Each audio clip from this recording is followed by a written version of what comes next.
Hello, আসসালামু আলাইকুম। আবারও নিয়ে আসলাম খুবই একটি গুরুত্বপূর্ণ ভিডিও। কি সারে কি কাজ করে থাকে তা নিয়ে আজকে আমরা বিস্তারিত আলোচনা করব। প্রথমত ইউরিয়া সারে কি কাজ করে থাকে তা নিয়ে আমরা বিস্তারিত আলোচনা করব। ইউরিয়া সার নাইট্রোজেন সরবরাহ করে থাকে, যা শিকড়ের বৃদ্ধি আমাদের সহায়তা করে থাকে। গাছের শাকসবজি পর্যাপ্ত পরিমাণের পাতা আমাদের ডালপালা ও কাণ্ড আমাদের উৎপাদনের জন্য আমাদের সাহায্য করে থাকে। ইউরিয়া সার আমাদের উৎপাদনের মাধ্যমে গাছ আমাদের পালাকে গাঢ় সবুজ বর্ণ প্রদান করে থাকে এবং গাছের কুচি আমাদের বৃদ্ধি করে থাকে এবং গাছের ফলন বৃদ্ধি করে থাকে। তারপরে আমরা জানব এমওপি সার বা পটাশ সারে কি কাজ করে থাকে। এমওপি বা আমাদের পটাশ সারে শতকরা 50% পটাশিয়াম থাকে। এমওপি উদ্ভিদ আমাদের কোষের আমাদের রক্ষা করে এবং উদ্ভিদের সতর্কতা বা আমাদের দুর্ভোগ আমাদের পরিবহনের জন্য সহায়তা করে থাকে এবং আমাদের ম্যাগনেসিয়ামের আমাদের কাজ করে থাকে এবং গাছ বৃদ্ধি হয়ে থাকে।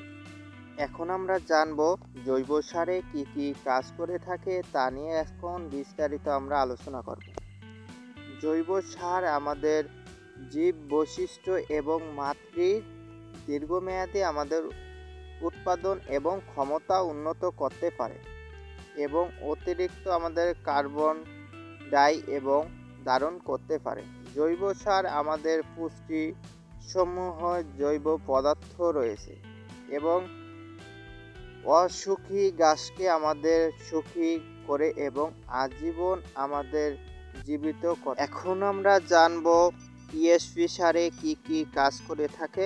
টিএসপি সার মাটির ফসফরাসের আমাদের ঘাটতি পূরণ করে এবং ফসফরাস গাছের শিকড় এবং মজবুত করে থাকে এবং পটাশ এবং ফসল আমাদের পাকায় এবং ফসল গুণাগুণ মান বাড়ায়। আবার সারের অতিরিক্ত ব্যবহারে মাটির আমাদের ফসফরাস বেড়ে যায়।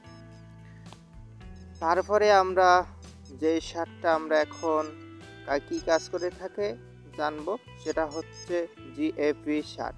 জিএপি সারে ফসফেট ছাড়াও 18% নাইট্রোজেন আমাদের থাকে এবং সার প্রয়োগ করলে বিঘা প্রতি আমাদের 5 কেজি আমাদের ইউরিয়া সার কম দিতে হবে এবং আমাদের গাছের মূল বা শিকড় গঠন এবং বৃদ্ধি করে থাকে।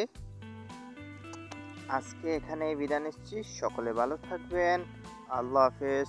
আসসালামু আলাইকুম।